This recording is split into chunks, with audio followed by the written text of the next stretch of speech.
to the schools, like the ed school, the B school, the health school, but there's an overall general manager and Chip and the COO who handle mostly all the business stuff, who make sure that, you know, the university bigwigs, the provost, the president, the head of the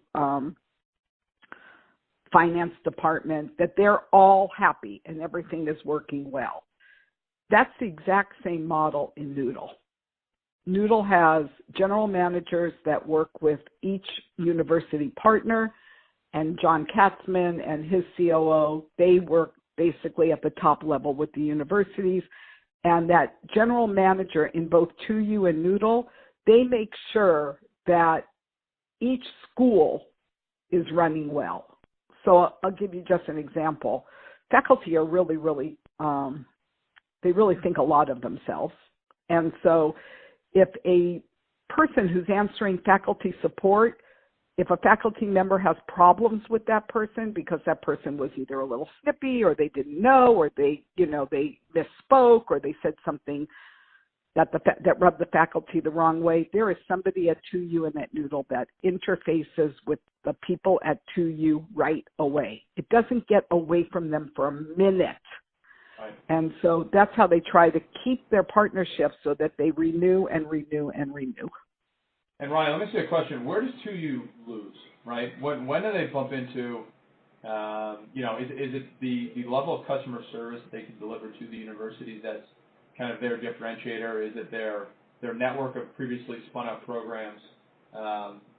You know, what is it that they're really trying to push as their differentiator, and where does that not work? Why does that not work? Okay. What they push is white glove service. I mean, that's their, you know, that's one of their mottos, and they give it. I mean, if a faculty member or a student call, they are guaranteed that they will be called back within 24 hours, and 2U is very good at that. You know, when I teach online at USC, and I have a problem with the learning management system, my breakout rooms don't work or something is not working, there's a faculty support number on my screen. I can call it, and somebody will answer whether I'm working and trying to set up my class at 2 in the morning or I'm teaching at 6 o'clock at night.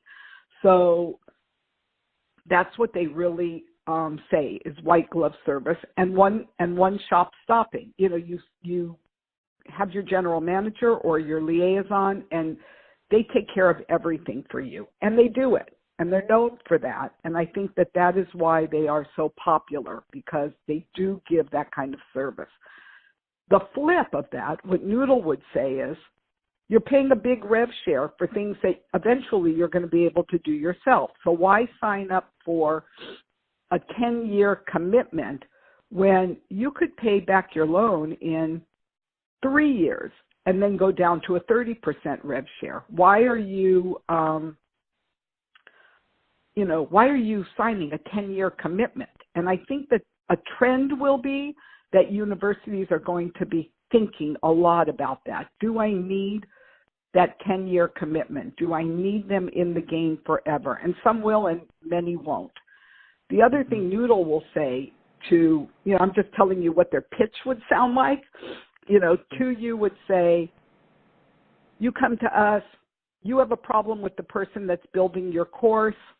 We take care of it in-house. We get you someone else because everything we do is in-house. You don't like the person that's answering the phone. You have a complaint about someone. We'll investigate it and we'll take care of it. Noodle will say, if you don't like the company that we're going to send you 3 companies to interview for course building. You pick one, but if you don't like them, we'll help you change it. So they're not in-house. It's not quite as fast a hire or fire. And so that would be the difference in services. You know, one of the things that I hear, and I don't know this, I can't verify this, but if a university is paired with a company to build their courses and they're not happy, it takes a while to get out of that because they've already gotten into a contract. Mm-hmm.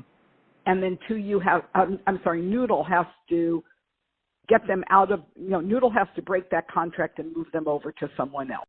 And so there's an extra step as opposed to 2U. You don't like your course builder? We're going to send you another course builder quickly. And so that would be sort of the difference in that kind of white glove service that 2U purports to have.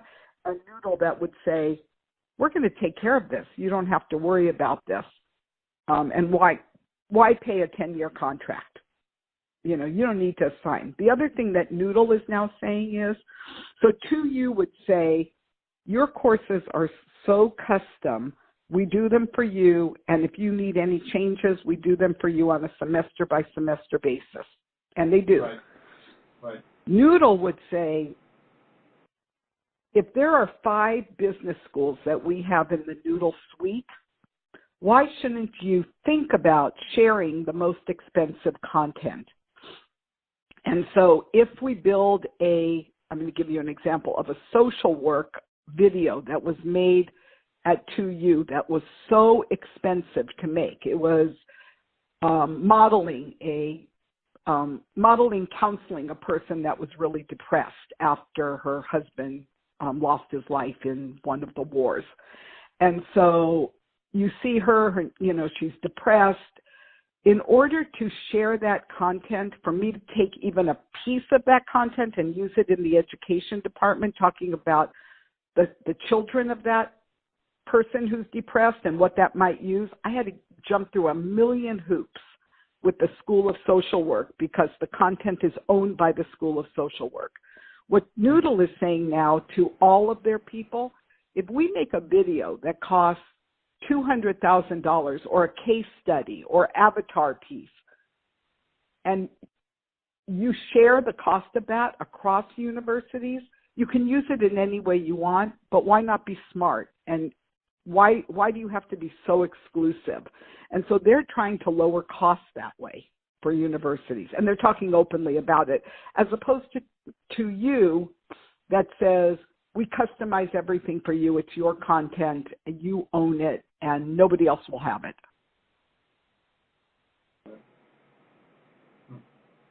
Okay. Yeah. Okay. And just taking a step back, anything else that you think outside of what we've covered on today's call would be relevant for us to know as we continue to evaluate the space and the players going forward? I would just look at the different rev share models and the contracts. And the biggest thing that I would really look at is how they get their leads and how they use their leads. One of the things that happens at both 2U, at Noodle, at Embanet, not Coursera because it's so different, is, when they spend a lot of money on lead generation and those leads are not really critically matched to the requirements of a university, there's a lot of wasted money. And so both 2U and Noodle have really spent a lot of time working out how to work with lead generation companies. I mean, 2U does it.